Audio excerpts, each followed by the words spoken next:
Okay, शुक्रिया। मैं सभी का शुक्रिया अदा करता हूँ। और श्री मोहन चौधरी जी, सदस्य सचिव नगर राजभाषा कार्यान्वयन समिति, और राजीव रंजन जी जो प्रोफेसर है इंडियन इंस्टीट्यूट ऑफ साइंस में और अध्यक्ष है राजभाषा कार्यान्वयन समिति के, और श्रीमती सौमित्री रंगनाथन जो दिवेचा सेंटर, दिवेचा जलवायु परिवर्तन सेंटर में है। इन सभी का धन्यवाद करता हूं कि जिन्होंने मुझे ये मौका दिया आज कि आपके सामने में मेरे विचार प्रस्तुत कर सकूं। आप सभी जानते हैं कि 7 फरवरी। I don't think so. Something is coming. Hello, Shall I reconnect? Shall I cut? No, like I will check in my phone that. काली, मैं आप सबको प्रार्थना करता हूं कि आप अपना जो है म्यूट कीजिए, ऑडियो म्यूट कीजिए, तो उसमें डिस्टरबेंस नहीं होगा। तो मैं आप सभी को, आप सभी जानते हैं कि 7 फरवरी को ऋषिगंगा जो अलकनंदा की एक सहायक नदी है, वैसे what happened, my presentation is still there or not there? We can't see. Now you can see. No, somebody is taking control. So now it is coming. Now it is coming. Okay. Yes. So आप जानते हैं कि ऋषिगंगा जो अलकनंदा की सहायक नदी है, उसके ऊपर, ऋषिगंगा के ऊपर अचानक बाढ़ आई।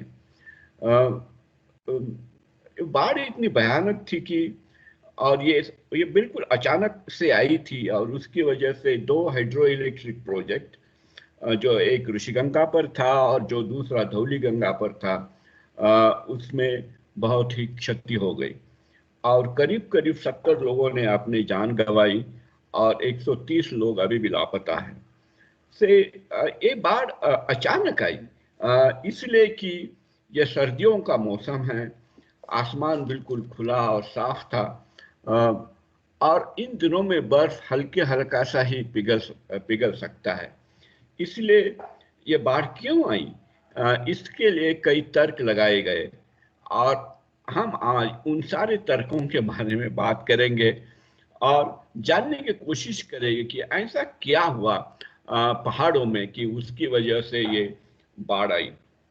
लेकिन उस समय जाने के पहले हमें ये भी जानना होगा कि हिमालय की भौगोलिक स्थिति क्या है, और हिमालय ये सिर्फ उत्तराखंड में ये त्रासदी आई या चमोल में त्रासदी आई, क्या ऐसी संभावनाएं और भी रीजन में हो सकती है। हम बिल्कुल चमोल की त्रासदी के बारे में भी विस्तार से बात करेंगे।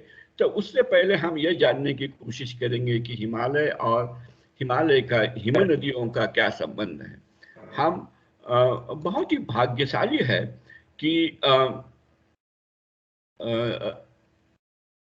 हम बहुत ही भाग्यशाली है कि जो हिमालय है उसी के अंदर बहुत ही हिम नदियां हैं। पूरे हिमालय के अंदर करीब 40,000 वर्ग किलोमीटर का जो हिम नदियों ने व्याप्त किया है, उनमें से 23,000 वर्ग किलोमीटर वो अपने भारतीय हिमालय में है, जो भारत में आता है, और बाकी जो है नेपाल, भूटान और तिब्बतन प्लेट्यू ऐसे रीजन में आता है। इसमें करीब करीब 3,651 घन किलोमीटर की पानी उसमें स्टोर है। ये भी जानना जरूरी है कि ये पानी बहुत मात्रा में, और लेकिन ये भी जानना जरूरी किस तरह से ये जो हिम नदियां है उनको नमी का स्रोत क्या है। हिमालयन सिस्टम ये एक बहुत ही कॉम्प्लेक्स सिस्टम है, और उसी के अंदर जरूरी नहीं कि एक तरीके से ही नमी का स्रोत रहा होगा। हम आप सारे जानते हैं कि जब सर्दियों का मौसम होता है तो सर्दियों के मौसम के अंदर पश्चिमी हवाएं जोर से चलती है, और इन पश्चिमी हवाओं की वजह से जो पश्चिमी क्षेत्र है हिमालय का, जिसमें जम्मू एंड कश्मीर आता है, हिमाचल प्रदेश आता है और कुछ उत्तराखंड का भाग आता है, उसी में काफी मात्रा में बर्फबारी होती है। लेकिन जैसे जैसे हम ब्रह्मपुत्र नदी की तरफ आते हैं और जो गंगा नदियों का भाग है उसी के अंदर ज्यादा मात्रा में जो बर्फ गिरता है भारतीय मानसून जब एक्टिव होता है उस वक्त मिलता है। इसका अर्थ ये हुआ कि जो नमी का स्रोत है वो अलग अलग हिमालय के रीजन के लिए अलग अलग है। पश्चिमी क्षेत्रों में जो सर्दियों में होता है और जो पूर्व क्षेत्र में गर्मियों में होता है, और उसकी वजह से इन सारे रीजन की जो है जलवायु सेंसिटिविटी अलग अलग हो सकती है। आप और हम ये सारे जानते हैं कि ऐसी 3 प्रमुख नदियां हैं हिमालय के अंदर, जिसी के अंदर इस नदियों में हिमालय का पूरा बांटा जा सकता है, और 3 नदियों में है सिंधु, गंगा और ब्रह्मपुत्र नदी। इसी के अंदर हमने देखा है कि बहुत पानी इस हिम नदियों में है, और सबसे ज्यादा पानी जो है हिम नदियों में वो सिंधु नदी में है। वो करीब करीब 2000 क्यूबिक किलोमीटर का पानी है। उसके बाद थोड़ा कम ब्रह्मपुत्र में है, अराउंड 897, और गंगा में उससे भी थोड़ा कम है। तो हमें ये भी जानना जरूरी है कि ये जो पानी है इसकी कोई खासियत है, क्योंकि ये जो सीजन होता है, मतलब जो गर्मियों का वक्त होता है तभी ये पिघलते हैं, और जब सर्दियों का वक्त होता है तब उसमें कई जगह वो एक्यूमुलेट हो जाता है और धीरे धीरे वो पिघलना चालू होता है। तो ये ऐसे वक्त हमें ये पानी देता है कि जब हमें पानी की ज़्यादा ज़रूरत हो, और जब गर्मियों में जब मानसून के टाइम में ये स्नोफॉल होता है तो अचानक से वो मेल्ट नहीं करता, वो धीरे धीरे मेल्ट करता है, और उसकी वजह से नदियों में बाढ़ आने की शंकाएं भी कमी हो जाता है। तो ये हमें नेचर ने दिया हुआ बहुत बड़ा वरदान है। लेकिन उसी के अंदर मानवों ने भी कुछ परिवर्तन करना चालू किया है, और हमें ये जानना जरूरी है कि ये तापमान में परिवर्तन हिमालय में किस तरह से हो रहा है। ये एक पिछले साल ही किया हुआ काम है, वो Indian Institute of Tropical Meteorology ने किया हुआ एक काम है। आप देखेंगे इसमें बहुत ही आश्चर्यजनक रिजल्ट आप पाएंगे। जब 1950 और उसके बाद के दशक थे, तो उसी के अंदर आप देखेंगे कि जो कंपैरेटिवली जो है वो हवामान ठंडा था, लेकिन हिमालय भारत की वजह से जो आप यहाँ येलो पॉइंट्स देख रहे हैं, उसके हिमालय में कुछ ज्यादा ही ठंडा था। और जब गर्मियां शुरू हो गई mid-19 के पास, और जब मौसम गर्म होने लगा, तो आप देखेंगे कि हिमालय और क्षेत्र जो भारतीय क्षेत्र है उससे कई गुना ज्यादा, और कई गुना उसमें ज्यादा गर्मियां होना शुरू हो गई। तो इसका अर्थ ये हो गया कि यदि हम ये समझेंगे कि 1 डिग्री सेल्सियस टेम्परेचर राइज हो गया है, तो हिमालय के अंदर 1.5 डिग्री सेल्सियस टेम्परेचर राइज हुआ है। तो जैसे जैसे हवा में हम ऊपर जाते हैं तो उसका इफेक्ट ज्यादा होना शुरू हो जाता है।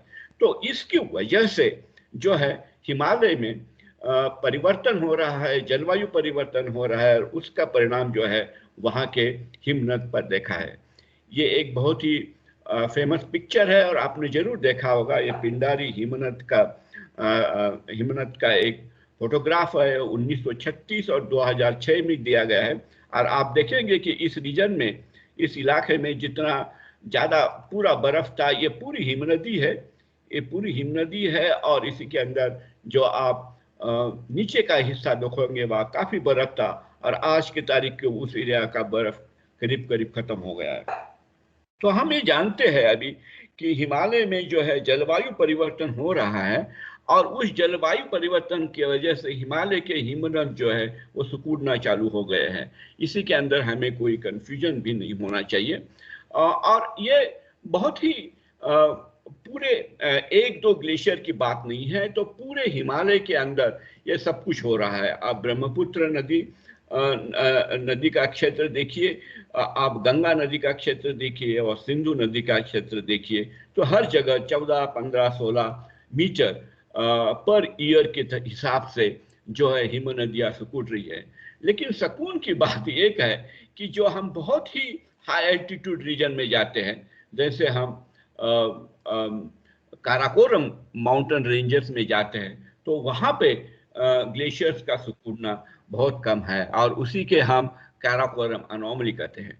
आज हमारा ये जो आज का हमारा जो डिस्कशन है उसी का ये विषय नहीं है, इसलिए हम इसके ऊपर बहुत ज़्यादा डिटेल बात नहीं करेंगे। बट ये जानना जरूरी है कि ब्रह्मपुत्र नदी से लेकर सिंधु नदी तक हिमालय जो है, हिमालय की हिम नदियाँ सिकुड़ रही है और उसी में एक्सेप्शन एक काराकोरम माउंटेन रेंजेस है।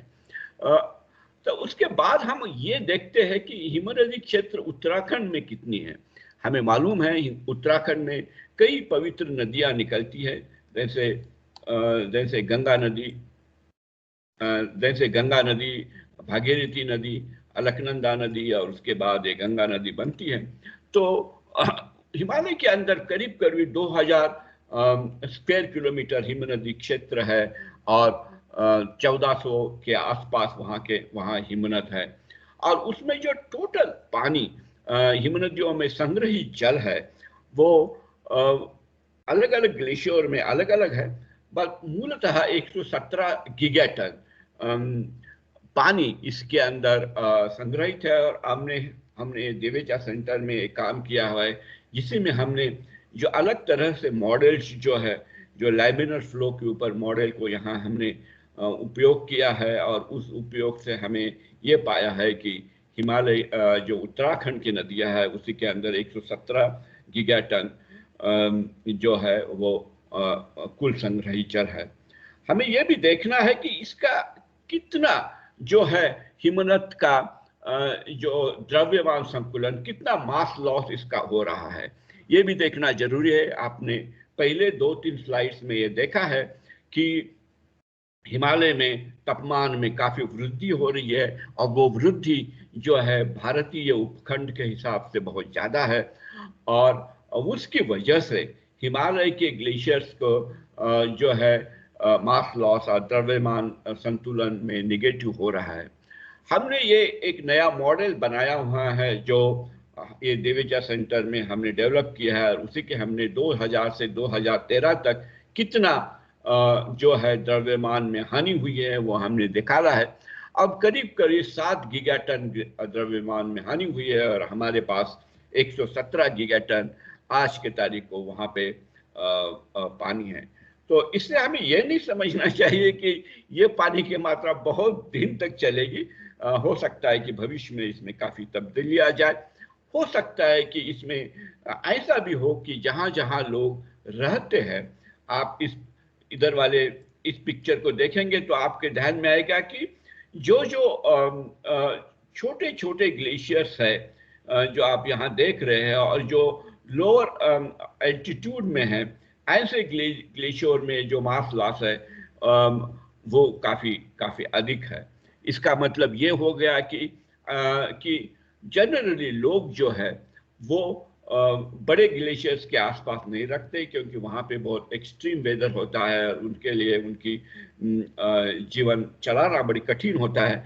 तो इस छोटे छोटे ग्लेशियर्स के आसपास लोग रहते हैं और उसकी वजह से हमें ये भी जानना होगा कि भविष्य में ऐसे छोटे ग्लेशियर्स जब सिकुड़ जाएंगे और काफ़ी जल्दी सिकुड़ जाएंगे, जैसे कि आप देखेंगे यहाँ जो गंगोत्री ग्लेशियर है वो कम मास लॉस हो रहा है कंपेयर टू जो छोटे छोटे ग्लेशियर्स जो लोअर एल्टीट्यूड में है। तो ये भी चीज़ें हमें समझना होगा और उसके लिए भी हमें सोचना होगा। जैसे हम ऋषिगंगा घाटी में आते हैं जहाँ ये नई त्रासदी 7 तारीख को हुई है, इसके अंदर करीब 8 ऐसे बड़े ग्लेशियर्स हैं और शुरुआती दिनों में काफ़ी कन्फ्यूजन हुआ कि ये त्रासदी कहाँ हुई और कौन से ग्लेशियर के वजह से एक त्रासदी हुई उसके हमें पता नहीं था। तो इसके अंदर आप देखेंगे तो ये एक बायोस्फीयर है, जिस नंदा देवी बायोस्फीयर उसको कहते हैं और वो काफ़ी रिस्ट्रिक्टेड एरिया है, वहाँ काम करने के लिए लोगों को काफ़ी परमिशन वगैरह लगती है। तो इस ऋषिगंगा घाटी के अंदर नंदा देवी ग्लेशियर्स जो फेमस है और वहाँ पे नंदा देवी पीक भी है और वहाँ पे ग्लेशियर जैसे रामनी, उत्तर नंदा देवी, देन दक्षिण नंदा देवी, देन त्रिशूल जो एक वो भी एक बहुत बड़ी पीक है जो 7000 मीटर से ऊपर है, उसके नीचे से भी एक ग्लेशियर निकलता है और ये रोथन ग्लेशियर है। तो इस ग्लेशियर के आसपास जो है ये यहाँ से ये त्रासदी शुरू हो गई। तो हमें ये जानना है कि इसमें कई भी सारे, इसके सिवा भी आप देखोगे तो इसके अंदर कई छोटे छोटे ग्लेशियर्स भी है, हिमनदियाँ इस रीजन में है। तो हमने जैसे ये त्रासदी हुई तो हमने इसके ऊपर तुरंत ही काम करना शुरू कर दिया और हमने देखा कि इसी के अंदर किस तरह से कितना पानी है।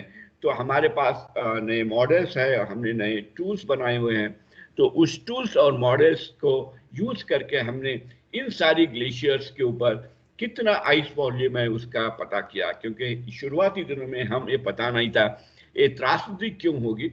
तो आप देखेंगे इससे सबसे बड़ा ग्लेशियर जो है वो नॉर्थ नंदा देवी ग्लेशियर है, जो नंदा देवी पीक से नीचे से शुरू होता है और उसी के अंदर अराउंड 2.76 क्यूबिक किलोमीटर पानी है।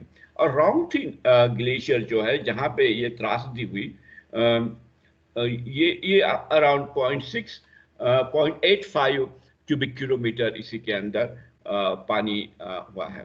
तो अब हमें ये धीरे धीरे ये जानना होगा कि उसमें उस दिन हुआ था क्या। तो हम ये देखेंगे ये रोंगथी नाला है, सॉरी रोंगथी हिमनद है और उसके बगल में एक छोटा सा हैंगिंग ग्लेशियर है जो जिसका स्लोप बहुत बड़ा ज्यादा है और उसका जो है बहुत बड़ा ग्लेशियर है, ऐसी बात नहीं है, छोटा सा ग्लेशियर है और जनरली वो स्टीप स्लोप की वजह से होने की वजह से उसको हैंगिंग ग्लेशियर्स कहते हैं। और यहाँ ये हिमस्खलन हुआ, इसका मतलब यहाँ एवेलांच हुआ, उसमें आइस एवेलांच था, उसके साथ काफी बड़ी मात्रा में पत्थर भी नीचे आए, इसलिए कुछ लोग उसको जो है लैंडस्लाइड भी कहते हैं। तो जो भी आप कहे इसको अभी उसी के अंदर दोनों ही था, एक रॉक्स भी थे और आइस भी था।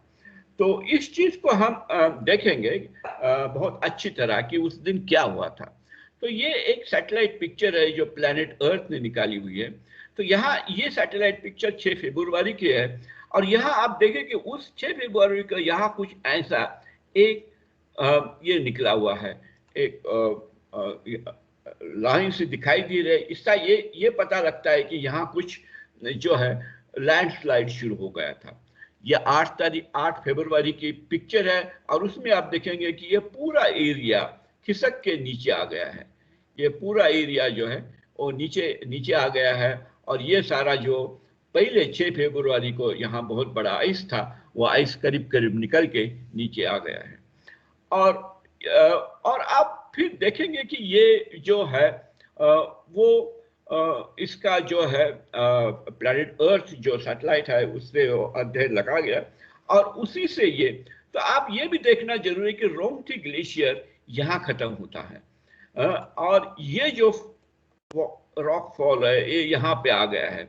इसका मतलब ये जो फॉल जो हुआ वो ग्लेशियर के ऊपर नहीं हुआ, ग्लेशियर्स के थोड़ा नीचे हो गया है। इसमें आधा 1 किलोमीटर का डिस्टेंस होगा और बेसिकली ये ऐसा रीजन है जहां से ये पहले ग्लेशियर सुकुड़ के पीछे गया हुआ है और उसी को डीग्लेशिएटेड वैली बोलते हैं। तो जो वैली का पार्ट है जो ग्लेशियर की रिट्रीट की वजह से, सुकुड़ने की वजह से ग्लेशियर खाली करके पीछे गया, ऐसी जगह में हुआ। तो ओरिजिनल आइडिया लोगों की ये थी कि एक सॉफ्ट रहता है, उसी के नीचे भी आइस हो सकता है। तो ये इस तरह से नीचे आया और हमें ये भी जानना होगा कि जब नीचे आया तो उसने कौन सा पाथ लिया। आप ये देखेंगे तो ये रोंगथी ग्लेशियर तो यहाँ रह गया, ये यहाँ से निकल के ये नीचे आना चालू हो गया और उसके बगल से जो है ये पाथ निकल के आया। ये 9 फरवरी को लिया हुआ फोटोग्राफ है जो हमारे कुछ साथी वहाँ हेलीकॉप्टर से पहुंचे थे और उन्होंने ये पिक्चर लिया है। तो ये पहाड़ी ढलान है और ये जो है जो रास्ता है वो मलबे ने लिया। उस मलबे के अंदर क्या था, उस मलबे के अंदर बर्फ था और उस मलबे के अंदर पत्थर भी थे। तो ऐसा मलबा जो है वो नीचे आ गया और उसकी वजह से काफी मात्रा में देखेंगे तो उसमें कई सारे आर्ग्यूमेंट्स और काउंटर आर्ग्यूमेंट्स हुए वो कुछ इमेजरीज हाई रिजोल्यूशन थी, कुछ एरियल फोटोग्राफ्स भी थे और कुछ लो रिजोल्यूशन सैटेलाइट थे। तो जब ये त्रासदी हो गई थी तो उस टाइम आप देखेंगे कि ये जो बहुत सारा एरिया जो था, ये सारा एरिया जो ऐसा लग रहा था कि इसी के, और ये एरिया आप यहाँ देखोगे तो एक दिन पहले का ये एरिया है कि वहाँ काफी मात्रा में स्नो था और जैसे ये त्रासदी हुई तो इस त्रासदी के वक्त ये काफी स्नो यहाँ मेल्ट हो गया। कुछ लोगों का कहना ये था कि काफी मात्रा में स्नो मेल्ट हो गया, कुछ लोगों का ये भी बाद में कहना था कि स्नो तो मेल्ट कुछ हद तक हुआ है, ज्यादा तो स्नो हम इसलिए नहीं दिखाई दे रहा है क्योंकि ये जो यहाँ नीचे आप देख रहे एक डस्ट स्टॉर्म है, वो डस्ट स्टॉर्म जो है उसी की जो डस्ट है वो उसी के ऊपर गिर गई है और ये गिरने की वजह से इसका एल्बिडो नीचे आ गया और इसकी वजह से हमें ये पता नहीं लग रहा है इसमें से कितना मेल्ट हुआ है कितना मेल्ट नहीं हुआ है। बट एक बात तो सच है इसी के अंदर कि कुछ हद तक यहाँ मेल्ट हुआ है और कुछ हद तक जो है स्नो उसका एल्बिडो डाउन हो गया है because of the deposition of dust. ये भी हमें समझना होगा। और उसी वक्त जब ये त्रासदी चल रही थी तभी ये प्लैनेट प्लेक्स ने एक पिक्चर ले लिया है और आप ये देखेंगे कि यहाँ बहुत बड़ी मात्रा में जो है स्टॉर्म मतलब डस्ट स्टॉर्म निकल के आया हुआ है और बहुत ही उस टाइम धुआं उस एरिया में हो चुका था। तो आप तो ये, और जब हम देखेंगे कि ये जो है बाद में इसके ऊपर काफी अध्ययन हुआ और कुछ जो प्लैनेट अर्थ ने कहा कि यहाँ डस्ट डिपॉजिट्स हुई है और फ्लावर प्लांट थोड़ा बहुत आगे थे, कुछ फ्लावर प्लांट इधर थे। तो इस तरह से ये जो है इसका मूवमेंट हुआ और ये जो है नीचे बड़ी त्रासदी हो गई। तो उसमें हमने पहले ही देखा है कि एक जो हैंगिंग ग्लेशियर था उसका कुछ भाग जो है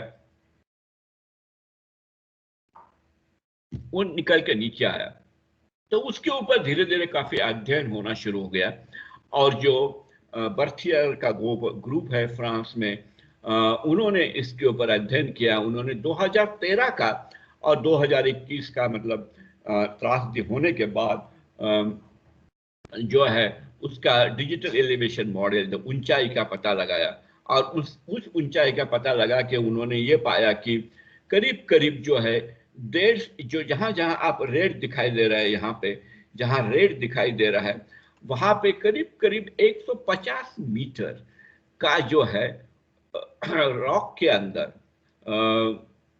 वहां बहुत बड़ी खाई बन गई है।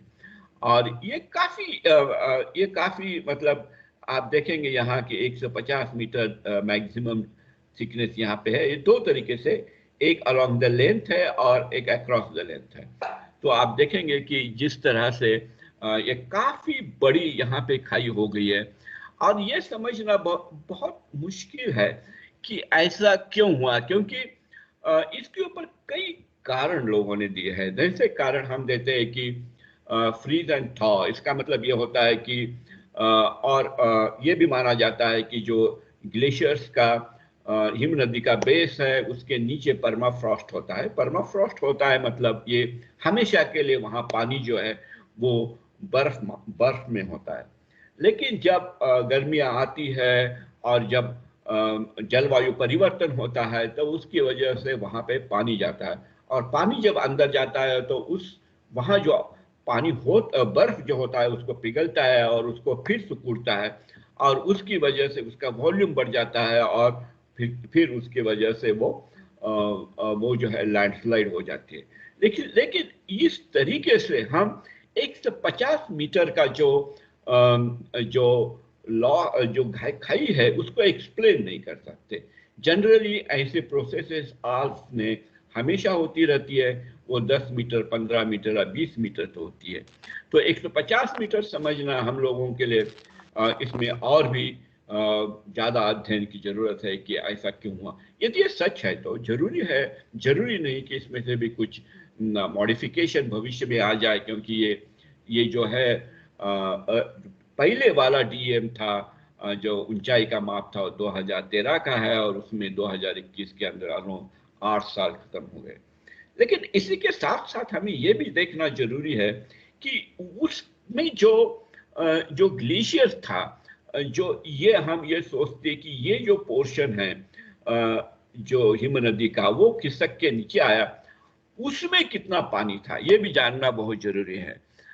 तो हम देखेंगे कि ये जो ग्लेशियर्स का कितना पानी है ये समझने के लिए और उसकी कितनी डेप्थ है ये समझने के लिए हमने इस देवेजा सेंटर के अंदर नए मॉडल्स बनाए हैं। और उस मॉडल की पहली रिक्वायरमेंट है कि हम ग्लेशियर की गति का अनुमान लगाएं। तो आप देखेंगे कि हमने ये जो 2017 और 18 की सैटेलाइट इमेजेस यूज करके हमने ये ग्लेशियर्स की गति के बारे में अध्ययन दिखाया। तो आप देखेंगे कि कुछ जो पोर्शंस है हिम नदियों के, वहाँ ग्लेशियर्स की गति ज्यादा है। आप ऊपर वाले एरिया में जाएंगे तो ग्लेशियर की गति कम है, नीचे वाले एरिया में जाएंगे तो ग्लेशियर की गति बहुत ही कम है, और बीच वाला एरिया जो है इसमें ग्लेशियर्स बहुत तेजी से नीचे मूव कर रहे हैं। और जब इसको हमने इसके स्लोप के साथ जाना और पता किया कि उसमें कितना थिकनेस है, तो इसमें एक अजीब सी बात हमारे नजर में आई कि ग्लेशियर्स का जो लोअर एरिया है वहां पे ग्लेशियर्स का थिकनेस बहुत ज्यादा है, और जो अपर रीचेस है वहां ग्लेशियर्स का थिकनेस बहुत कम है। वो अपर रीचेस में समझ में आता है, लेकिन लोअर रीचेस में कम होने का मतलब और मिडल में भी मतलब रिलेटिवली कम होने का मतलब यह है कि ग्लेशियर्स का जो है ज्यादा संचयन जो है वो कम ऊंचाई में हुआ है। तो आप इसमें देखेंगे कि हमने इसका एक प्रोफाइल बनाया है। इस प्रोफाइल को हमने यहाँ दिखाया है घनत्व वर्सेस दूरी से। वहाँ ये 0 है, 0 यहाँ पे है, और ये करीब 1200 मीटर क्या है, तो 1200 मीटर यहाँ पे है। तो आप देखेंगे कि ज्यादा जो है ग्लेशियर्स जो है वो इस एरिया में है। तो और इसकी ढाल जो है 38 डिग्री सेल्सियस 38 डिग्री इसकी ढाल है। स्लोप काफी, और उसको काफी स्टीप स्लोप माना जाता है हिमालय के अंदर। तो इसका मतलब ये हो गया कि ये जो हैंगिंग ग्लेशियर है उसका फ्लो की वजह से उसका ज्यादा जो है वो बॉटम हेवी हो गया है। उसकी जो कम ऊंचाई के ऊपर काफी मात्रा में बर्फ इकट्ठा हो गया था, और ऊपर वाला जो है वो वहाँ ग्लेशियर्स की जो डेप्थ थी वो काफी कम थी। ये भी समझना जरूरी है। और ये हो सकता है कि एक रीजन रहा हो कि इसमें इसकी वजह से ये खिसक के नीचे आया हो। लेकिन ये जो खिसक के नीचे आया उसका एक्सप्लेनेशन सिर्फ इस तरीके से हम नहीं दे सकते, क्योंकि इसकी डेप्थ जो है ज्यादा से ज्यादा 40 मीटर की है। ज्यादा से ज्यादा 40 मीटर की डेप्थ है, और जो ऊपर वाला इलाका है इसमें 10 या 20 मीटर की ही डेप्थ है। लेकिन जो डीएम डिफरेंस से हमने प्रीवियस स्लाइड में देखा है कि 150 मीटर की यहाँ पे डेप्थ है। तो ये एक्सप्लेन करना कठिन है, और इसकी वजह से इसमें और भी अध्ययन करने की बहुत ज्यादा जरूरी है। इसमें ये भी ये आप ये स्लाइड में आप देखेंगे कि कितना पानी जो है वहां पे आया, और करीब जो मलबा निकल के आया, जो ऐसा लोगों का कहना है करीब 25 मिलियन क्यूबिक मीटर आया मलबा। उसमें से 6 मिलियन क्यूबिक मीटर और 7 मिलियन क्यूबिक मीटर ही बर्फ था। तो अराउंड 15 से 20% ही ऐसा था कि जो इसी के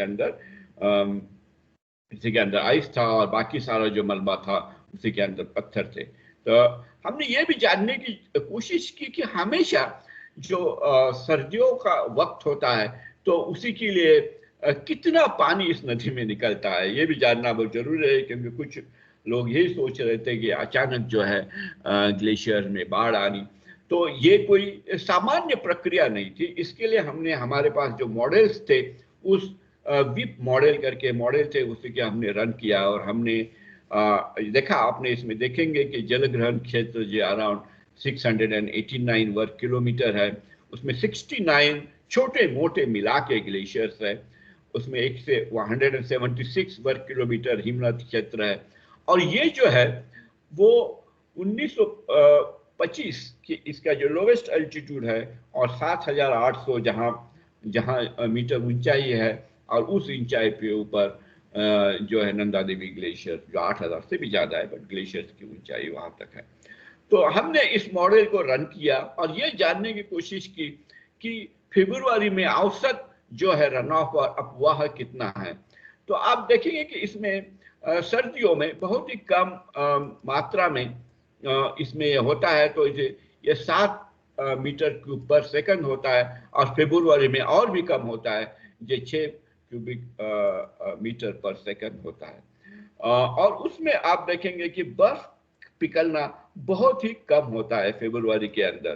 तो ये हमें जानना बहुत जरूरी है कि ये जो है किसी इसका जो साइंटिफिक एक्सप्लेनेशन है किसी और तरीके से आना चाहिए, और उसके लिए लेकिन इसके साथ साथ हमें ये भी देखना होगा कि ये तो त्रासदी हुई और उसी में काफी जान का और माल का भी नुकसान हुआ, लेकिन भविष्य में के जोखिमों का क्या हो सकती है और उसके संभावित स्रोत वहां पे क्या हो सकते हैं। पहली तो बहुत बड़ी चीज ये उस एरिया में जब हेलीकॉप्टर से लोग जाने लगे तो उनको पता लगा कि वहां पे एक नई झील का गठन हो गया है। आप यहाँ देखेंगे एक झील का गठन हुआ है, और ये जो है आप इसी में उसको बड़े में देख सकते हैं। तो ये जरूरी नहीं कि ये पहली और आखिरी झील हो, क्योंकि जब ये मलबा नीचे आने लगा तो मलबा नीचे आने की वजह से वहां की जो मॉर्फोलॉजी थी उस मॉर्फोलॉजी को काफी तरह हद तक इस मलबा ने बदल दिया है। तो वहां जो रिविलर्स हो गए, छोटे छोटी जो उपनदियां होगी, उस उपनदियों का जो है जो उसका पाथ होगा उसको इस मलबे ने ब्लॉक किया होगा। तो जैसे गर्मियों का सीजन चालू हो जाएगा और जहां काफी बर्फ पिघलना चालू हो जाएगा, तो हो सकता है कहीं और जगह ऐसे छोटे छोटे जो है वो झील बन जाए, और उसके ऊपर हमें कड़ी नजर रखनी होगी भविष्य के लिए। इसके साथ साथ हमें ये भी देखना होगा, ये पहला काम हमारे एक असीम करके विद्यार्थी है जिन्होंने Indian Institute of technology Roorkee में एक काम किया है। तो उन्होंने ये पता लगाने की कोशिश की अलकनंदा नदी के अंदर ऐसे कितने झील है कि जिसकी वजह से अलकनंदा घाटी के ऊपर ऐसे बाढ़ आ सकती है। तो उन्होंने आपने देखा है कई सारे झील ये यहाँ पे है, और जो रेड मात्रा में आप देख रहे हैं ये सारे झील्स है। जहाँ रेड आपको डॉट्स दिखाई दे रहे हैं लाल रंग के, तो कई सारे 20-25 तो ऐसी झीलें हैं वहाँ पे कि जिसकी वजह से भविष्य में बाढ़ सकती है। तो ये हमें जानना जरूरी है कि हमें इस तरह का अब प्रोग्राम चाहिए कि जिसको हम रेगुलरली मॉनिटर करते रहे और देखते रहे कि इनकी वजह से हमारे को किस तरह से हमारे जो रीजन को किस तरह से रिस्क है इसके ऊपर भी जानना जरूरी है। इसके साथ साथ असीम सत्तार और हम लोगों ने जो हमारा पीएचडी स्टूडेंट था उन्होंने ये भी काम किया कि जोखिम का आकलन किया जाए। इसका मतलब यह है कि यदि इससे बाढ़ आ जाए, यदि इस लेक से बाढ़ आ जाए तो वो अलग अलग वक्त में आ सकती है। कुछ जैसे हमने देखा ये विंटर में आ गई, कुछ बाढ़ हो सकती है कि जब मानसून हो तब आ सकती है। तो और इसमें अलग अलग तरीके से बाढ़ आ सकती है, अलग अलग वक्त आ सकती है, उसकी वजह से रिस्क अलग अलग हो सकती है। तो इसके ऊपर भी उन्होंने अध्ययन किया और ये असंभव है हमें ये पता लगाना कि ये लेक इस झील की टूटने की वजह से कितने घंटे में ये बाढ़ आ सकती है, कितनी उसकी सेवेरिटी हो सकती है। ये सारे काम हम आज कर सकते हैं, और ये जरूरी है कि उत्तराखंड में ऐसे व्यवस्थित काम हो जाए और जिसका फायदा जो है वहाँ के लोगों को और वहाँ के hydro power plants management authorities को उसका मिल जाए। तो इस तरह से उसमें हमें देखना है। तो इसके साथ साथ हमें ये भी देखना है कि क्या भविष्य में जोखिम बढ़ेगा, ये भी जानना बहुत जरूरी है, क्योंकि अब हम देख रहे हैं कि हिमालय के जो ग्लेशियर्स है वो सिकुड़ रहे हैं। उसका जलवायु परिवर्तन हो रहा है और जलवायु परिवर्तन की वजह से जो है ग्लेशियर सिकुड़ रहे हैं। अब जब ग्लेशियर सिकुड़ते हैं तो तब उसमें नए झील बनने की संभावना बहुत बढ़ जाती है और इसकी वजह यह है, आप देखेंगे कि ये ग्लेशियर है, ये आज के तारीख को ग्लेशियर है ये, और जब एक ग्लेशियर मूव करता है तब ग्लेशियर की मूवमेंट ऐसे सरफेस पर नहीं होती। कुछ ग्लेशियर्स का जो आइस होता है वो नीचे जाता है और कुछ ग्लेशियर्स का आइस धीरे धीरे ऊपर आता है और वो इसकी वजह से ये ग्लेशियर्स ऐसे एक डिप्रेशन बना देता है। अब जब ग्लेशियर सिकुड़ के पीछे आ जाए, जब ये ग्लेशियर सिकुड़ के यदि ऐसा हो जाए तो यहाँ पे आप धीरे धीरे जो है वो बनना चालू हो जाता है झील। सो जैसे जैसे ग्लेशियर सिकुड़ेंगे वैसे वैसे नए झील इस क्षेत्र में बनना चालू हो जाएंगे और वो किसी भी वजह से हो सकता है। उस एरिया में कोई क्लाउड बर्स्ट हो, बहुत ज्यादा हिमपात हो जो हमने देखा जो इस साल इस बार हुआ ऋषिगंगा वैली में, या लैंडस्लाइड हो जो हमने देखा कि ऋषिगंगा वैली में होगा, या मोरेन का पिघलना हो या भूकंप हो, किसी की वजह से ये जो है बांध जो यहाँ बने हुए हैं, हल्के से बांध जो बनते हैं वो टूट सकते हैं और वो टूटने की वजह से बाढ़ आ सकती है। तो हमें बहुत इस रीजन में सतर्क रहना होगा और इसके लिए ये समझने के लिए हमने एक यहाँ दिविजा सेंटर के अंदर एक नया टूल बनाया है, उसको हिमथिम टूल बोलते हैं। और ये टूल बनाने के लिए हमने और आईआईटी के साथ भी कोलैबोरेशन किया है। ये काम इंडियन इंस्टीट्यूट साइंस के साथ साथ आईआईटी रुड़की, आईआईटी बम्बई और गुवाहाटी, इन्होंने मिला के ये काम किया है।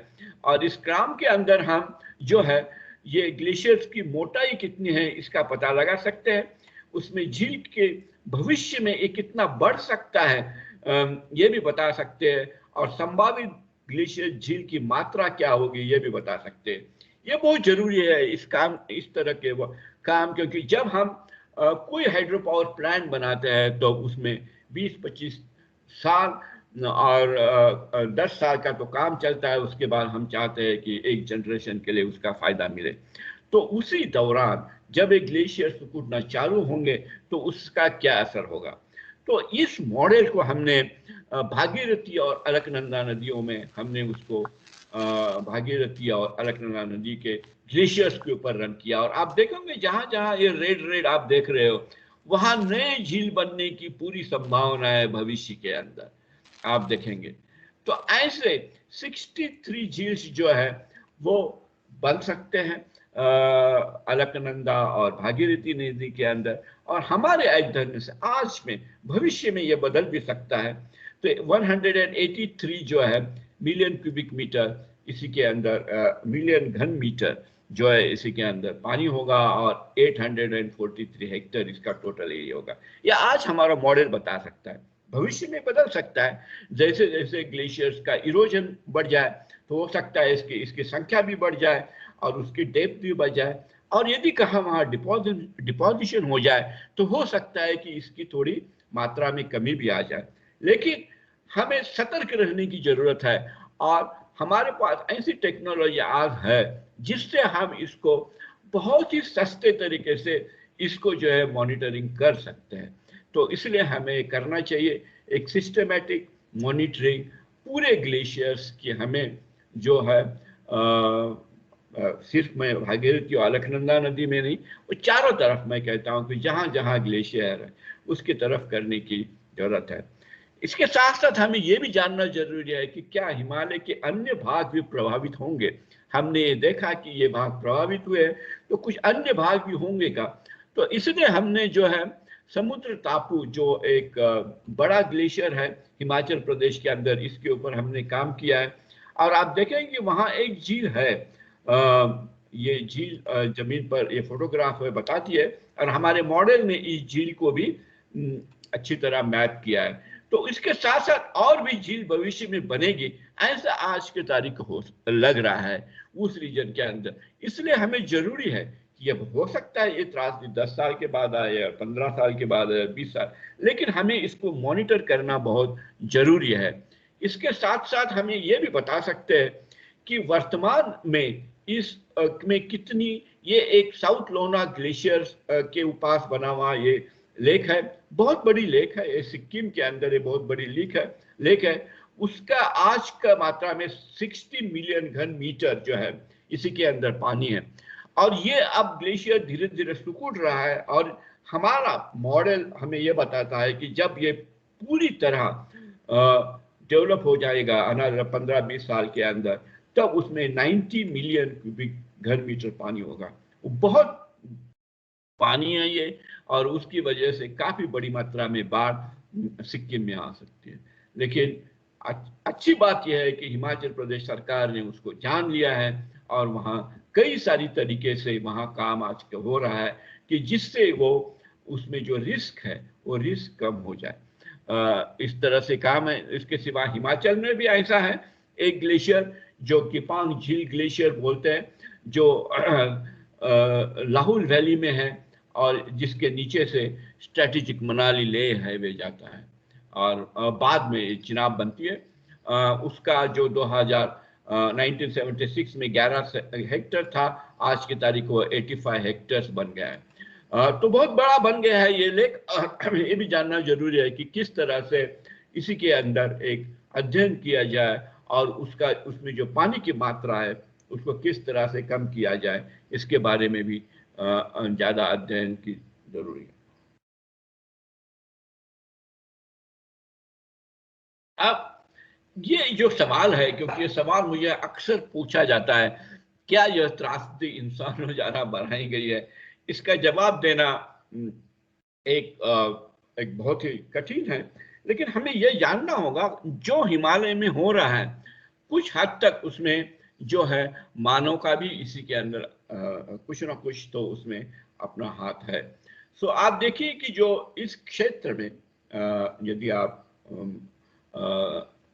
जो अलकनंदा वैली ले ले या पूरा हिमालय ले ले, इसमें जलवायु परिवर्तन हो रहा है, और उसमें अब काफी तरह से अध्ययन करके ये पता लगाया गया है कि जो पूरा जलवायु परिवर्तन हो रहा है पूरे विश्व के अंदर, उसमें काफी इंसानों ने अपना योगदान दिया हुआ है, और उन इंसानों की वजह से उसमें काफी मात्रा में वो जलवायु परिवर्तन हो रहा है। इसी के साथ साथ ग्लोबल जलवायु परिवर्तन के साथ साथ वहाँ लोकल जो है जलवायु परिवर्तन भी हो रहा है, और उसके तरफ भी हमें ध्यान देना होगा। हमें ये भी हो सकता है ठंड और गर्द, जिसके बारे में मैं ये बात कर रहा था, और परमाफ्रॉस्ट, इसका भी प्रभाव होता है। लेकिन हमने देखा कि इस प्रभाव को हम अच्छी तरह एक्सप्लेन नहीं कर पाएंगे, क्योंकि इसी के अंदर बहुत डीप जो था 150 मीटर का ये ठंड गल और परमाफ्रॉस्ट का इफेक्ट मानना आज के तारीख को कठिन है। हो सकता है कि भविष्य में और अध्ययन निकल और लोग अच्छी तरह समझ लें। हमें यह भी जानना होगा कि 1999 के चमोली अर्थक्वेक इसी इलाके में हुआ था। आप यदि जानेंगे तो जो 2 हाइड्रो पावर स्टेशंस का जो जहां काफी क्षति हुई है, और चमोली भूकंप का जो एपिसेंटर रहा है, और जहां ये त्रासदी हुए, ये सारा एरिया 15-20 किलोमीटर के एरियल डिस्टेंस के अंदर ही है। इसलिए हमें जानना है कि ये बहुत ही सेंसिटिव इलाका है, इसमें काफी मात्रा में है टेक्टोनिक एक्टिविटीज हो रही है, और उसका इफेक्ट क्या हो रहा है ये भी जानना जरूरी है। इसके सिवा ये भी हमें जानना है कि इस क्षेत्र में काफी भारी मात्रा में निर्माण की गतिविधियां भी हो रही है। क्या उसकी वजह से जो उसमें हो सकता है कुछ माइक्रो अर्थक्वेक हो, या कुछ मात्रा में जो डस्ट निकलता है, उस डस्ट का टेम्पररीली, मैं नहीं कहता कि हमेशा के लिए, बट टेम्पररीली ये हो सकता है कि उस स्नो का और ग्लेशियर्स का एल्बिडो बदल जाए, और उसकी वजह से उसमें जो गति है मेल्टिंग की गति में वृद्धि हो जाए। तो इन सारे विषयों के ऊपर हमें अध्ययन जरूरी है। ये सारे आज के तारीख के तो स्पेकुलेशन है, हाँ, ये हमारे कयास है, हमारे अंदाज है। हमें ये पता नहीं है कि इसमें से कुछ चीजें तो हमें जरूर पता है, जैसे कि जलवायु परिवर्तन, और इसके बारे में तो हमें बिल्कुल पता है, लेकिन बाकी चीज़ों का क्या इफेक्ट हो रहा है, इसलिए हमें एक बहुत ही विस्तार से एक प्रॉपर साइंटिफिक इन्वेस्टिगेशन करने की इस चीज़ के लिए, इस रीजन के लिए ज़रूरत है। इतना ही करके मैं आप सबको धन्यवाद करता हूं और मेरे वाणी को मैं विराम देता हूं। शुक्रिया, धन्यवाद।